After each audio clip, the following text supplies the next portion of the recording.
রাস্তায় গাড়ি দাঁড় করালো। এখানে শোরুম আছে। প্রথমে মনে হবে যে শোরুমের কাছে কেন গাড়ি দাঁড় করালো, তাহলে কি কিছু গাড়ির ব্যাপারে জিজ্ঞাসা করবে বা নেওয়ার আছে। এদিকে ম্যাকডোনাল্ডস আছে দেখতে পাওয়া যাচ্ছে, তাহলে কি কিছু খাওয়ার আছে। কিসের জন্য গাড়ি দাঁড় করালো এবার বল, কিসের জন্য গাড়ি দাঁড় করালি? ও গান শেষ হয়ে গেছে, আরেকটা লাগাও। মানে গান তার পছন্দ হয়নি, সেই জন্য সে গাড়ি দাঁড় করালো, দিয়ে একটা তার পছন্দ মতন মানে গান চালাবে।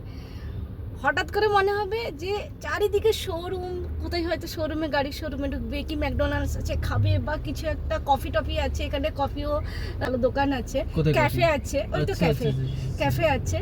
তো মনে হবে কফি খাওয়ার জন্য গাড়ি দাঁড় করেছি, কিন্তু না, এই কারণেও লোক গাড়ি দাঁড় করায়। মানে এমন আজুবা একটা আমাদের ড্রাইভার। আমি দেখাচ্ছি, এই যে এইখানটায় কফি আছে, সামনের দিকে দেখতে পাওয়া যাচ্ছে কি, এই যে এখানে কফি আছে, আর এখানে ম্যাকডোনাল্ডস আছে। কোথায় গেল ম্যাকডোনাল্ডস? এই যে ম্যাকডোনাল্ডস আছে। আর এখানে কত গাড়ির শোরুম, চারিদিকে শুধু গাড়ির শোরুম। চলুন, এবার গাড়ি সিলেক্ট হয়ে গেছে, এবার চলুন। আসলে দোষটা কিন্তু আমারই ছিল। ছেলে গাড়ি চালাতে চালাতেই গানটাকে চেঞ্জ করার চেষ্টা করছিল, কিন্তু যেহেতু আমি গাড়িতে বসলে একটু ভয় পাই, তাই বললাম যে আগে গাড়িটাকে সাইড কর, তারপরে গানটাকে চেঞ্জ করে আবার গাড়ি চলতে শুরু করবে, তাই গাড়িটাকে সাইড করা। তো যাই হোক, আজকে একটা নতুন জিনিস দেখলাম প্রথমবার। এই যে সামনের ব্রিজটা দেখছো, সবসময় এর নিচ দিয়ে যাই আমরা, এই প্রথমবার দেখছি ব্রিজটা কিন্তু ওপেন করে দিয়েছে। আর সবথেকে বড় কথা, এটা কিন্তু ওয়ান সাইড ওপেন করেছে, আরেক সাইডের দিকে কিন্তু কোনো ব্রিজ এখনও তৈরি হয়নি বা ওপেনও হয়নি। তো আমরা সবসময় নিচ দিয়ে যেতাম এত দিন ধরে, এই প্রথমবার দেখছি ওপেন করেছে। তো তাই ভাবলাম তোমাদের সাথে তো অবশ্যই এটা শেয়ার করব। অনেকটা চওড়া করে করেছে। এই ব্রিজটা তৈরি হয়ে গেলে আমাদের জন্য তো ভীষণ উপকার হবে, কারণ আমরা ডিমার্ট যাই অনেকটা রাস্তা ঘুরে ঘুরে ঘুরে ঘুরে আমাদেরকে যেতে হয়। আগে এখান দিয়ে শর্টকাটে আমরা চলে যেতাম যখন ব্রিজ বানানো হয়েছিল না, কিন্তু ব্রিজ বানানোর পরেও এই বাম দিকে একটা রাস্তা আছে, বর্তমানে ওটা এখন বন্ধ আছে, ব্রিজ তৈরি হচ্ছে, এখনও তৈরি হয়নি। তো এই যে রাস্তাটা দেখছো বাম দিকে, এখানে কিন্তু এখনও তৈরি হয়নি। তৈরি হলে আমরা ব্রিজের উপর দিয়ে চলে যাব, আর শর্টকাটে খুব কম সময়ের মধ্যে ডিমার্টে পৌঁছে যাব। তো যাই হোক, আমাদেরকে মাঝে মাঝে গাড়ি বার করতেই হয়। আর আমরা গ্রামে গেছিলাম, তার আগে গাড়ি বার করেছিলাম, তারপরে গ্রাম থেকে ঘুরলাম, তারপরে মানে এখানে আসার পরেও আরও কতগুলো দিন কেটে গেছে, তাই ভাবলাম আজকে একটু গাড়িটাকে বার করি। এই যে ব্রিজটা যাওয়ার আছে, কিন্তু ফেরত আসার জন্য কিন্তু ব্রিজটা এখনও বানানো হয়নি, ওয়ান সাইড ব্রিজ। তো যাই হোক, আমরা তাই ভাবলাম গাড়ি যখন বার করছি কোথায় যাব, যেটা ভাবতে ভাবতে পৌঁছে গেলাম অবশ্যই ডিমার্ট, প্যান্টালুন্স, এই ট্রেন্ডস, এই সমস্ত জায়গায়। কিন্তু সবথেকে বড় কথা, এই প্রথমবার আমরা এই রকম জায়গায় পার্কিং করলাম। কেন পার্কিং করলাম সেটাও শেয়ার করব। এই জায়গাটা না সত্যি ভীষণ সুন্দর লাগে, এত বড় বড় দুটো শাঁখ, আর নর্মদার যে রাস্তা কোথা থেকে কোন জায়গার উপর দিয়ে কোথায় গিয়ে মিলিত হয়েছে, সমস্ত কিছু এখানটায় ডিটেলসে দেওয়া আছে, সত্যি ভালো লাগে। তো আমরা প্যান্টালুন্সের নিচে গেছিলাম পার্কিং করতে, কিন্তু সেখানেও পেলাম না। এখানে বাম দিকে উপরে একটা পার্কিং আছে, সেখানেও পাচ্ছিলাম না। তারপর আমরা সোজা চলে যাচ্ছি। আগে এইসব জায়গায় কিন্তু গাড়ি পার্কিং হতো না, এখন দেখছি যে কোথায় এসে গাড়িটা পার্কিং করলাম। একদম মানে কি বলবো, দেখেও বুঝতে পারছো যে এইসব জায়গায় গাড়ি পার্কিং করা হয় না, একদম শুনশান জায়গায় কিছু বানানো হচ্ছে এরকম টাইপের। আর সেখানে আমাদের গাড়ি দাঁড়িয়ে আছে, আরও অনেকগুলো গাড়ি দাঁড়িয়েছে। এটা ডিমার্টের পেছন দিকটা, ডিমার্টের পেছন দিকে মানে সব এক লাইনে আছে, ডিমার্ট, প্যান্টালুন্স, ট্রেন্ডস, ইজিবাই সব এক জায়গায় আছে, কিন্তু কোথাও পার্কিং খালি নেই। বিশেষ করে উইকেন্ডে মানে শনিবার বা রবিবার হলে একদমই পার্কিংয়ের জায়গা পাওয়া যায় না। তো যাই হোক, এখানে আরেকটা জিনিস বেশ ভালো লাগলো, যে জিনিসপত্র এক্সট্রা কেনা হয়ে গেছিলো বলে ওড়নাতে বেঁধে কি সুন্দরভাবে পোটলা করে নিয়ে যাচ্ছে। তো এটাও বেশ একটা ভালো জিনিস, কারণ এরকম জিনিস দেখা যায় না সাধারণত, যে ওড়নায় বেঁধে নিয়ে যাওয়া। হ্যাঁ, অনেক জায়গায় দেখা যায়, বাট এখানে চোখে পড়ে না। তো এখানটা ভাবলাম একটু কিছু জিনিস কাপড় চোপড় একটু ট্রাই করে দেখি কোনটা বেশি ভালো মানাচ্ছে। আর এই রকম কুর্তিগুলো আমার বেশ দারুণ লাগে, খুবই ভালো লাগে, আর সব কটা হোয়াইটের উপরে। আর আমি জানি না আমার হোয়াইটটা, এই রকম ড্রেসের উপরে হোয়াইটটা কেন ভালো লাগে, তাও জানি না। আর সমস্ত যেগুলো আমি নিজে ট্রাই করার জন্য নিচ্ছি বা পরে তোমাদের দেখাচ্ছি ওপর থেকেই, তো সমস্ত কিছু মোটামুটি অ্যাপ্রক্স দাম বলতে পারি 1500 টাকা। সমস্ত পিওর কটনের উপরে আছে, পরে কমফোর্ট, পরে ভীষণ আরাম। তো ভাবলাম একবার ট্রাই করে দেখাই যেতে পারে। তবে হ্যাঁ, আমি একটা হোয়াইট নিয়েছিলাম, আগে নিয়েছি। এখন অবশ্য নিয়েছি কি নিইনি সেটা তো তোমাদের সাথে শেয়ার করব পরে, যে এখন কোনটা নিলাম কি কোনটা নিলাম না। সমস্ত কিছু বাইটের উপরে এইটা আমার ছেলের ভীষণ পছন্দ, ঝালর দেওয়া আছে নিচের দিকে, সেইটা পছন্দ করেছে। হ্যাঁ, পরার পরেও সত্যি ভালো লাগছিল। তো তাই ভাবছিলাম নিয়ে নেব, তারপরে ভাবলাম 1500 টাকা দাম আছে, এখন আর নেব না। এই টি শার্টটা কেমন আছে, এটা কি নিয়ে নেবো, আমাকে মানাবে? তোমরাই কমেন্টসে জানিয়ে, যদি বলো মানাবে তাহলে অবশ্যই তাহলে নিয়ে নিতেই পারি, পরে দেখা যেতেই পারে, ভালো লাগছে। এক সাইজ ছোটো নেব ভাবছিলাম, তারপরে বললাম না ঠিক আছে, একটু লুজ থাকা ভালো। এই যে এই ড্রেসটা আমাকে কেমন মানাচ্ছে, এটা ছেলের ভীষণ পছন্দ। সে বলছিল যে মা এটা তুমি নিয়ে নাও। আর সত্যি কথা বলতে গিয়ে আমারও প্রচুর পছন্দ, আমার এরকম ড্রেস বেশ ভালো লাগে, ওয়ান পিসের মতন একদম পা অবধি আছে। এত ড্রেস দেখছো নিচে, এগুলো কিন্তু আমি নিয়ে আসিনি, তার প্রথম থেকে এখানে রাখা ছিল। তো যাই হোক, আমি পরে এত ভালো লাগছিল, আমি বললাম একবার তো আমি নেব, ইচ্ছে আছে, দেখা যাক কবে নিই। তারপরে আরেকটা দেখছিলাম, এটা নিচে পড়েছিল, পরে ট্রাই করলাম, বড় আছে। তো যাই হোক, ছেলের জন্য টি শার্ট দেখছিলাম, এত রোগা হয়ে গেছে, এত রোগা হয়ে গেছে, সমস্ত স্মল সাইজ, তারপরেও দেখো কত লুজ আছে। তো সেই জন্য তাকে একটু বকাবকিও করেছিলাম যে একটু এবার থেকে খাওয়া দাওয়া ভালো করে কর, না হলে স্মল সাইজও যদি এরকম লুজ লাগে তাহলে কেমন হবে, দেখতেও ভালো লাগে না। তো যাই হোক, আমরা এবার ওখান থেকে বেরিয়ে আসছি প্যান্টালুন্স থেকে। হ্যাঁ, কী নিয়েছি সেটা তো শেয়ার করব।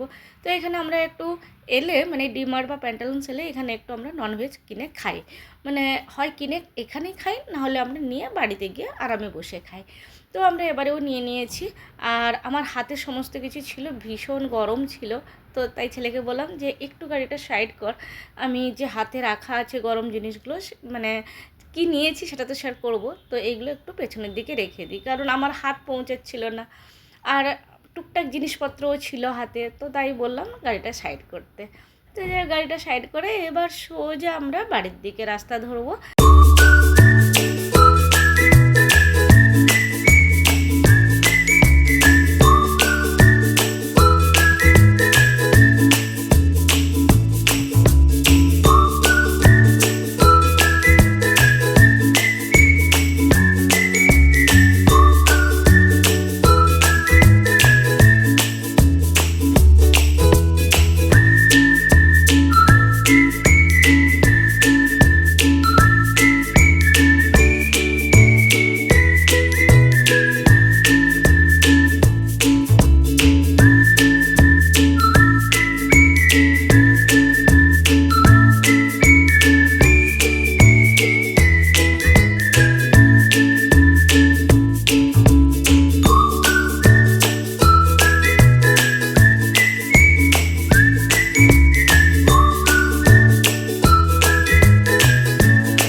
মোটামুটি একটুখানি ঘোরা হলো।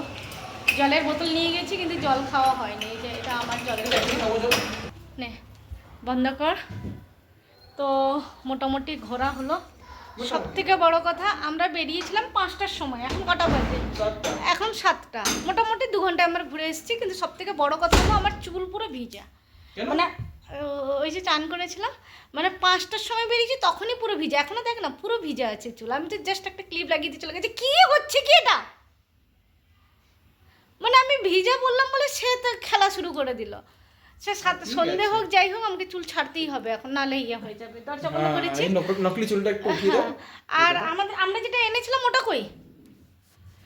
আমরা একটা টি শার্ট এনেছি আমি, এই যে একটা টি শার্ট এনেছি। আর এনেছিলাম একটা আর একটু খাবার জিনিস এনেছি। আর এটা বড় হয়ে যাবে, টানাটানি করিস না। উফ, এই ছেলেটা না খুব জ্বালায় আমাকে। আর একটু খাবারের জিনিস এনেছি। মোটামুটি ঘোরা হলো। অনেক কিছু এবারে নতুন ছিল। আমরা নতুন জায়গায় পার্কিং করেছি, এরকম জায়গায় কোনোদিন আগে কখনো পার্কিং করিনি। তারপরে আর একটা জিনিস ছিল, হঠাৎ করে মাঝ রাস্তায় গাড়ি দাঁড় করানোর কারণ ছিল। আর একটা ছিল ওই যে মাঝ রাস্তায় গাড়ি দাঁড় করিয়ে দিয়েছিলি, যার কারণটা খুব ভালো। আর সব থেকে বড় কথা হচ্ছে, আমরা যখন ঘর থেকে বেরোচ্ছিলাম তখনই আমাদের গাড়ির সামনে এক পাল একদম যে এলো। তুই গাড়ি বার করতেই পারতিস না, তোকে দাঁড়াতেই হতো। আমি তোমার জন্য দাঁড়িয়েছিলাম। তুই আমার জন্য দাঁড়িয়েছিলি, কিন্তু তুই বার করতেই পারতিস না। যেভাবে এক পাল পুরো এসছে তুই বার করতেই পারতিস না। আমি করে নিতাম। আমি আরে এই গেট থেকে করতাম না, ওই গেট থেকে করে নিতাম। ঠিক আছে, তোকে গাড়ি ঘোরাতে হতো, ওদিক দিয়ে গাড়ি বার করাও মুশকিল ছিল। যাই হোক, এই করে নিতাম শুধু। ঠিক আছে। তো চলো টাটা বাই বাই, শুভ সন্ধ্যা। আমি সন্ধ্যা দেবো এবার, তারপরে খাওয়া দাওয়া করবো, তারপরে রাত্রিবেলা রান্না। চলো বাই বাই, সবাই ভালো থেকো। আজকে প্রচুর কাজ হয়েছে, হাত পা প্রচুর যন্ত্রণা হচ্ছে, অত্যধিক যন্ত্রণা হচ্ছে, বিশেষ করে ডান হাত, কারণ অত্যধিক কাজ হয়েছে। তো একটু রেস্টও চাই। চলো টাটা বাই বাই, সবাই ভালো থেকো, শুভ সন্ধ্যা।